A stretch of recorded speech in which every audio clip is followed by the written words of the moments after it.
ਵਾਹਿਗੁਰੂ ਸਾਹਿਬ JIO. ਸਤਿਗੁਰ ਕੀ ਸੇਵਾ ਸਫਲ ਹੈ, ਜੇ ਕੋ ਕਰੇ ਚਿਤ ਲਾਏ। ਮਨ ਚਿੰਦਿਆ ਫਲ ਪਾਵਨਾ, ਹਉਮੈ ਵਿੱਚ ਹੋ ਜਾਏ। ਧੰਨ ਧੰਨ ਸ੍ਰੀ ਗੁਰੂ ਗ੍ਰੰਥ ਸਾਹਿਬ ਮਹਾਰਾਜ ਦੀਆਂ ਦੀ ਅਪਾਰ ਮਿਹਰਮਤ ਦੇ ਸਦਕਾ ਜੋ ਸਤਿਗੁਰੂ ਪਾਤਸ਼ਾਹ ਮਹਾਰਾਜ ਜੀ ਕਹਿੰਦੇ ਨੇ, ਗੁਰੂ ਨਾਨਕ ਦੇ ਘਰ ਦੇ ਅੰਦਰ ਸੇਵਾ ਦੀ ਬਹੁਤ ਵੱਡੀ ਮਹਾਨਤਾ ਹੈ।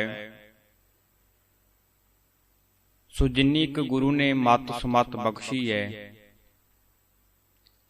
ਤਾਂ ਸੇਵਾ ਦੇ ਫਲਸਫੇ ਨੂੰ ਆਪਾਂ ਸਮਝਣ ਦਾ ਯਤਨ ਕਰੀਏ। ਗੁਰੂ ਨਾਨਕ ਦੇ ਘਰ ਦੇ ਅੰਦਰ ਸੇਵਾ ਤੇ ਸੇਵਨ ਨੂੰ ਬਹੁਤ ਵੱਡੀ ਮਹਾਨਤਾ ਹੈ। ਮਹਾਰਾਜ ਜੀ ਬਚਨ ਕਰਦੇ ਨੇ, ਬਿਨ ਸੇਵਾ ਕਿੰਗ ਨਾ ਲੱਭਿਅਤ। ਸੇਵਾ ਤੋਂ ਬਿਨਾਂ ਕੁਝ ਪ੍ਰਾਪਤ ਨਹੀਂ ਹੁੰਦਾ। ਤੇ ਸਤਿਗੁਰੂ ਪਾਤਸ਼ਾਹ ਮਹਾਰਾਜ ਜੀਆਂ ਦੇ ਬਚਨ ਬਹੁਤ ਸੁਖਾਲੇ ਨੇ। ਸਤਿਗੁਰੂ ਪਾਤਸ਼ਾਹ ਕੀ ਬਚਨ ਕਰਦੇ, ਮਹਾਰਾਜ ਜੀ ਕਹਿੰਦੇ, ਸਤਿਗੁਰ ਕੀ ਸੇਵਾ ਸਫਲ ਹੈ, ਜੇ ਕੋ ਕਰੇ ਚਿਤ ਲਾਏ। ਮਨ ਚਿੰਦਿਆ ਫਲ ਪਾਵਨਾ, ਹਉਮੈ ਵਿੱਚੋਂ ਜਾਏ। ਜਿਹੜਾ ਵਿਅਕਤੀ ਮਨ ਇਕਾਗਰ ਕਰਕੇ ਗੁਰੂ ਨਾਨਕ ਦੇ ਘਰ ਦੀ ਸੇਵਾ ਕਰਦਾ ਹੈ ਨਾ, ਤੇ ਸੇਵਾ ਕਰਨ ਕਰਕੇ ਮਹਾਰਾਜ ਜੀ ਕਹਿੰਦੇ ਮਨ ਦੀਆਂ ਇੱਛਾਵਾਂ ਪੂਰੀਆਂ ਹੋ ਜਾਂਦੀਆਂ ਨੇ ਸੰਸਾਰਕ ਜੀਵ ਦੀਆਂ। ਜੇਕਰ ਸੇਵਾ ਦੀ ਗੱਲ ਕਰੀਏ ਤੇ ਵਿਦਵਾਨਾਂ ਨੇ ਦੋ ਪ੍ਰਕਾਰ ਦੀ ਸੇਵਾ ਮੰਨੀ ਹੈ। ਇੱਕ ਹੈ ਸਕਾਮ ਸੇਵਾ ਤੇ ਦੂਜੀ ਨਿਸ਼ਕਾਮ ਸੇਵਾ। ਸਕਾਮ ਸੇਵਾ ਦਾ ਅਰਥ ਹੈ ਜਿਹੜੀ ਸਹਿਤ ਕਾਮਨਾ ਦੇ ਕੀਤੀ ਜਾਵੇ, ਸਹਿਤ ਇੱਛਾ ਦੇ ਕੀਤੀ ਜਾਵੇ। ਜਿਸ ਤਰੀਕੇ ਦੇ ਨਾਲ ਕੋਈ ਵਿਅਕਤੀ ਗੁਰੂ ਘਰ ਜਾਂਦਾ ਹੈ, ਝਾੜੂ ਦੀ ਸੇਵਾ ਕਰਦਾ ਹੈ, ਭਾਂਡਿਆਂ ਦੀ ਸੇਵਾ ਕਰਦਾ ਹੈ, ਤੇ ਗੁਰੂ ਅੱਗੇ ਇੱਛਾ ਰੱਖਦਾ ਹੈ ਕਿ ਇਹ ਗੁਰੂ ਕਿਰਪਾ ਕਰ ਮੇਰੀ ਇੱਛਾ ਨੂੰ ਪੂਰੀ ਕਰ ਦੇ। ਭਾਵ ਕਿ ਉਹ ਸਕਾਮ ਸੇਵਾ। ਦੂਜੀ ਹੈ ਨਿਸ਼ਕਾਮ ਸੇਵਾ, ਜਿਹਦੇ ਵਿੱਚ ਕੋਈ ਇੱਛਾ ਨਹੀਂ, ਕੋਈ ਸਵਾਰਥ ਨਹੀਂ। ਭਾਵ ਕਿ ਕੇਵਲ ਪ੍ਰੇਮ ਕਰਕੇ ਜੀਵ ਗੁਰੂ ਦੀ ਸੇਵਾ ਕਰਦਾ ਰਹਿੰਦਾ ਹੈ। ਤੇ ਸਤਿਗੁਰੂ ਪਾਤਸ਼ਾਹ ਮਹਾਰਾਜ ਜੀ ਬਚਨ ਕਰਦੇ ਨੇ, ਵਿੱਚ ਦੁਨੀਆ ਸੇਵ ਕਮਾਈਐ, ਤਾਂ ਦਰਗਹਿ ਬੈਸਣ ਪਾਈਐ। ਕਹੋ ਨਾਨਕ ਬਾਹਾਂ ਲੁਡਾਈਐ।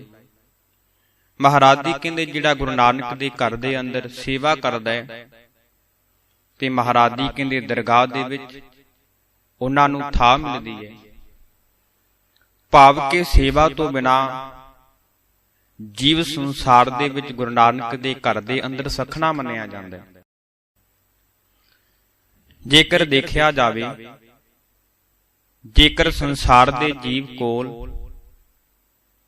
ਸਿਮਰਨ ਹੈ, ਸੇਵਾ ਨਹੀਂ, ਤਾਂ ਵਿਅਕਤੀ ਨੂੰ ਸਿਮਰਨ ਦਾ ਹੰਕਾਰ ਹੋ ਜਾਂਦਾ ਹੈ।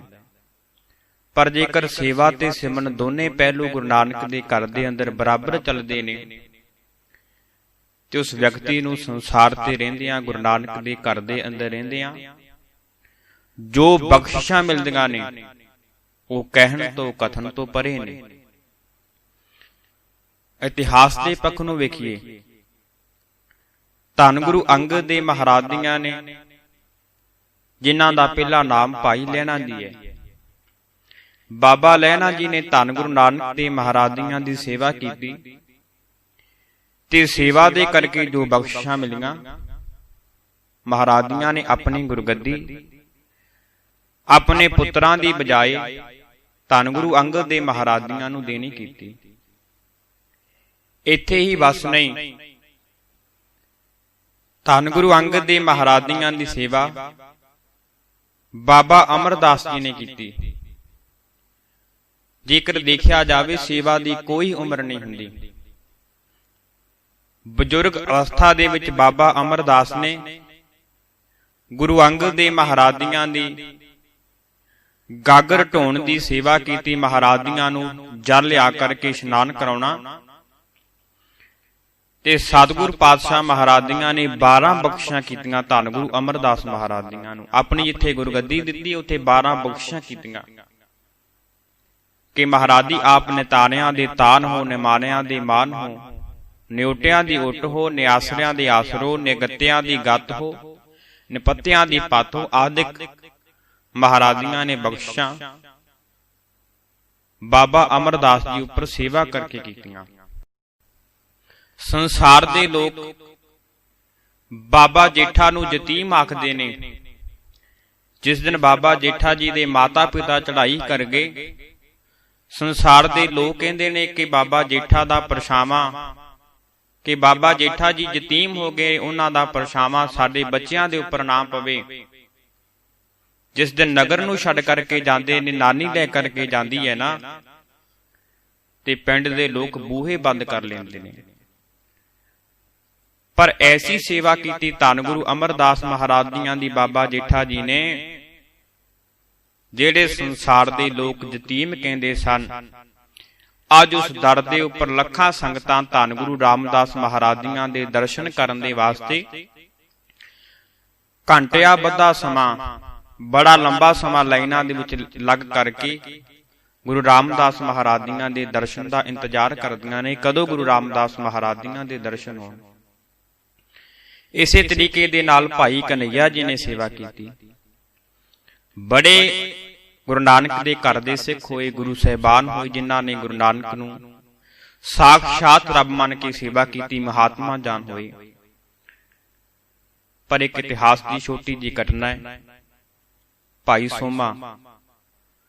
ਸੋਮਾ ਗੁਰੂ ਰਾਮਦਾਸ ਮਹਾਰਾਜ ਦੀਆਂ ਦਾ ਸਿੱਖ ਹੋਇਆ ਤੇ ਗੁਰੂ ਰਾਮਦਾਸ ਮਹਾਰਾਜ ਦੀ ਸਰੋਵਰ ਦੀ ਕਾਰ ਸੇਵਾ ਕਰਾ ਰਹੇ ਨੇ। ਪਿਤਾ ਦੀ ਚੜ੍ਹਾਈ ਕਰ ਗਏ ਭਾਈ ਸੋਮੇ ਦੇ। ਘਰ ਦੇ ਵਿੱਚ ਬਹੁਤ ਜ਼ਿਆਦਾ ਗਰੀਬੀ ਹੈ ਤੇ ਮਾਤਾ ਨੇ ਘੁੰਗਣੀਆਂ ਬਾਲ ਕਰਕੇ ਦਿੱਤੀਆਂ ਕਿ ਭਾਈ ਸੋਮਾ, ਐ ਪੁੱਤਰ ਜਾ ਕਰਕੇ ਗੁਰੂ ਰਾਮਦਾਸ ਦੇ ਦਰ ਤੇ ਜਾ ਕਰਕੇ ਘੁੰਗਣੀਆਂ ਵੇਚਿਆ ਕਰ। ਪਹਿਲੇ ਦਿਨ ਭਾਈ ਸੋਮਾ ਜੀ ਜਾਂਦੇ ਨੇ ਘੁੰਗਣੀਆਂ ਵੇਚਣ ਦੇ ਵਾਸਤੇ, ਇੱਕ ਜਗ੍ਹਾ ਦੇ ਉੱਪਰ ਬੈਠ ਜਾਂਦੇ ਨੇ। ਕਹਿੰਦੇ ਉਸ ਦਿਨ 1.25 ਰੁਪਏ ਦੀ ਵਟਤ ਹੋਈ ਤੇ ਉਧਰ ਸ਼ਾਮ ਦੇ ਸਮੇਂ ਗੁਰੂ ਰਾਮਦਾਸ ਮਹਾਰਾਜ ਜੀ ਆਏ ਤੇ ਮਹਾਰਾਜ ਜੀ ਕਹਿੰਦੇ, ਇਹ ਗੁਰਮੁਖਾ ਕਿੰਨੀ ਵਟਤ ਹੋਈ? ਤੇ ਭਾਈ ਸੋਮਾ ਜੀ ਕਹਿਣ ਲੱਗੇ, ਮਹਾਰਾਜ ਜੀ 1.25 ਰੁਪਇਆ ਵਟਤ ਹੋਈ ਘੁੰਗਣੀਆਂ ਨੂੰ ਵੇਚ ਕਰਕੇ। ਤੇ ਸਤਿਗੁਰੂ ਰਾਮਦਾਸ ਮਹਾਰਾਜ ਕਹਿਣ ਲੱਗੇ ਕਿ ਭਾਈ ਸੋਮਾ ਜੀ, ਜਿਹੜੀ ਵਟਤ ਹੋਈ ਇਹ ਸਾਨੂੰ ਦੇ ਦਿਓ। ਸਤਿਗੁਰਾਂ ਦੇ ਪਾਵਨ ਪਵਿੱਤਰ ਸਥਾਨ ਦੀ ਸੇਵਾ ਚੱਲ ਰਹੀ ਹੈ। ਭਾਈ ਸੋਮਾ ਨੇ 1.25 ਰੁਪਇਆ ਸਤਿਗੁਰਾਂ ਨੂੰ ਭੇਟ ਕਰ ਦਿੱਤਾ। ਘਰ ਜਾਂਦੇ ਨੇ, ਮਨ ਦੇ ਵਿੱਚ ਸ਼ੰਕਾ ਹੈ ਭਾਈ ਸੋਮੇ ਦੇ ਕਿ ਘਰ ਦੇ ਵਿੱਚ ਬਹੁਤ ਜ਼ਿਆਦਾ ਗਰੀਬੀ ਹੈ। ਮੈਂ ਤਾਂ ਦੁਕਾਨ ਘੁੰਗਣੀਆਂ ਦੀ ਇਸ ਕਰਕੇ ਲਾਈ ਸੀ ਕਿ ਮੈਨੂੰ ਮਾਇਆ ਦੀ ਪ੍ਰਾਪਤੀ ਹੋਵੇਗੀ, ਪਰ ਨਹੀਂ, ਜੋ ਵਟਤ ਹੋਈ ਸੀ ਉਹ ਮੈਂ ਗੁਰੂ ਰਾਮਦਾਸ ਨੂੰ ਦੇ ਆਇਆ। ਸਾਡੇ ਘਰ ਕੀ ਬਹੁਤ ਜ਼ਿਆਦਾ ਗਰੀਬੀ ਹੈ, ਕਿਸ ਤਰੀਕੇ ਦੇ ਨਾਲ ਗੁਜ਼ਾਰਾ ਹੋਵੇਗਾ। ਤਾਂ ਇਸੇ ਤਰੀਕੇ ਦੇ ਨਾਲ ਅਗਲੇ ਦਿਨ ਮਾਤਾ ਕਹਿਣ ਲੱਗੀ ਕਿ ਗੁਰੂ ਰਾਮਦਾਸ ਸਮਰੱਥ ਨੇ, ਪੁੱਤਰ ਮਨ ਦੇ ਵਿੱਚ ਕੋਈ ਸ਼ੰਕਾ ਨਾ ਕਰ, ਤੂੰ ਜਾ ਕਰਕੇ ਘੁੰਗਣੀਆਂ ਵੇਚ। ਦੂਜੇ ਦਿਨ ਗਏ, ਜਾ ਕਰਕੇ ਘੁੰਗਣੀਆਂ ਦੀ ਦੁਕਾਨ ਲਾਈ। ਫਿਰ ਉਸੇ ਤਰੀਕੇ ਦੇ ਨਾਲ ਕਹਿੰਦੇ 70 ਕੁ ਪੈਸਿਆਂ ਦੀ ਵਟਤ ਹੋਈ। ਗੁਰੂ ਰਾਮਦਾਸ ਮਹਾਰਾਜ ਜੀ ਪਾਸ ਆਏ ਤੇ ਮਹਾਰਾਜ ਜੀ ਕਹਿਣ ਲੱਗੇ, ਭਾਈ ਸੋਮਾ ਜੀ, ਜਿੰਨੀ ਮਾਇਆ ਅੱਜ ਪ੍ਰਾਪਤ ਹੋਈ ਹੈ ਸਾਨੂੰ ਦੇ ਦਿਓ। ਗੁਰੂ ਨਾਨਕ ਦੇ ਘਰ ਦੀ ਸੇਵਾ ਚੱਲਦੀ ਹੈ। 70 ਪੈਸੇ ਗੁਰੂ ਰਾਮਦਾਸ ਜੀ ਨੂੰ ਅਰਪਿਤ ਕਰ ਦਿੱਤੇ ਤੇ ਵਾਪਸ ਘਰ ਚਲੇ ਜਾਂਦੇ ਨੇ। ਤੀਜੇ ਦਿਨ ਦੁਕਾਨ ਤੇ ਆਉਂਦੇ ਨੇ, ਘੁੰਗਣੀਆਂ ਵੇਚਦੇ ਨੇ ਤੇ ਗੁਰੂ ਰਾਮਦਾਸ ਮਹਾਰਾਜ ਜੀ ਸਰੋਵਰ ਦੇ ਕਿਨਾਰੇ ਖੜੇ ਨੇ ਤੇ ਸਤਿਗੁਰਾਂ ਦੇ ਪਾਸ ਕਹਿੰਦੇ 40 ਕੁ ਪੈਸੇ ਜੋ ਵਟਤ ਹੋਈ ਸੀ ਨਾ, ਗੁਰੂ ਰਾਮਦਾਸ ਮਹਾਰਾਜ ਦੀਆਂ ਦੇ ਚਰਨਾਂ ਤੇ ਜਾ ਕਰਕੇ ਰੱਖ ਦੇਣਾ ਕੀਤੀ। ਭਾਈ ਸੋਮੇ ਮਹਾਰਾਜ ਜੀ ਬੜੇ ਖੁਸ਼ ਹੁੰਦੇ ਨੇ। ਮਹਾਰਾਜ ਜੀ ਕਹਿਣ ਲੱਗੇ, ਭਾਈ ਸੋਮਾ ਜੀ, ਕਿੰਨੀ ਵਟਤ ਹੈ? ਤਾਂ ਭਾਈ ਸੋਮਾ ਕਹਿਣ ਲੱਗੇ, ਮਹਾਰਾਜ ਜੀ 40 ਕੁ ਪੈਸਿਆਂ ਦੀ ਵਟਤ ਹੋਈ ਹੈ। ਜਦੋਂ ਮਹਾਰਾਜੀਆਂ ਨੂੰ ਮਾਇਆ ਅਰਪਿਤ ਕੀਤੀ ਤੇ ਸਤਿਗੁਰ ਪਾਤਸ਼ਾਹ ਸੋ ਪ੍ਰਸੰਨ ਹੋਏ ਤੇ ਗੁਰੂ ਰਾਮਦਾਸ ਮਹਾਰਾਜ ਜੀ ਕਹਿਣ ਲੱਗੇ, ਭਾਈ ਸੋਮਾ ਅਜ ਤੇਰੇ ਹਿਰਦੇ ਅੰਦਰੋਂ ਸ਼ੰਕਾ ਮਿਟ ਗਿਆ। ਤੂੰ ਗੁਰੂ ਨਾਨਕ ਦੇ ਘਰ ਦੀ ਸੇਵਾ ਕੀਤੀ ਹੈ। ਗੁਰੂ ਨਾਨਕ ਦੇ ਘਰ ਦੇ ਅੰਦਰ ਕੋਈ ਅਮੀਰੀ, ਕੋਈ ਗਰੀਬੀ, ਕੋਈ ਮਾਇਨਾ ਨਹੀਂ ਰੱਖਦੀ। ਜਿੰਨੀ ਕਿ ਕਿਸੇ ਵਿਅਕਤੀ ਦੀ ਸੇਵਾ ਕਰਨ ਦੀ ਸਮਰੱਥਾ ਹੈ ਨਾ, ਉਹ ਝਾੜੂ ਦੀ ਸੇਵਾ ਕਰੇ, ਭਾਂਡੇ ਮਾਂਜਣ ਦੀ ਸੇਵਾ ਕਰੇ, ਉਹਦੀ ਸੇਵਾ ਜ਼ਰੂਰ ਪ੍ਰਵਾਨ ਹੁੰਦੀ ਹੈ, ਪਰ ਵਿਖਾਵਾ ਨਾ ਹੋਵੇ। ਪਰ ਅੱਜ ਕੱਲ੍ਹ ਦੇਖਿਆ ਜਾਵੇ ਬਹੁਤੀ ਸੇਵਾ ਵਿਖਾਵੇ ਦੀ ਹੈ। ਅਸੀਂ ਹੰਕਾਰ ਨੂੰ ਧਾਰਨ ਕਰਕੇ ਸੇਵਾ ਕਰਦੇ ਹਾਂ, ਇਹ ਸੇਵਾ ਪ੍ਰਵਾਨ ਨਹੀਂ। ਤੇ ਭਾਈ ਸੋਮਾ ਨੇ ਜਦੋਂ ਸੇਵਾ ਅਰਪਿਤ ਕੀਤੀ ਤੇ ਧੰਨ ਗੁਰੂ ਰਾਮਦਾਸ ਮਹਾਰਾਜ ਜੀਆਂ ਨੇ ਭਾਈ ਸੋਮੇ ਦੀ ਸੇਵਾ ਤੋਂ ਖੁਸ਼ ਹੋ ਕਰਕੇ ਬਖਸ਼ਿਸ਼ ਕੀਤੀ।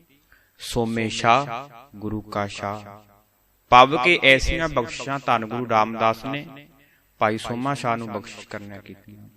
ਭਾਵ ਕਿ ਗੁਰੂ ਨਾਨਕ ਦੇ ਘਰ ਦੇ ਅੰਦਰ ਸੇਵਾ ਦੀ ਬਹੁਤ ਵੱਡੀ ਮਹਾਨਤਾ ਹੈ।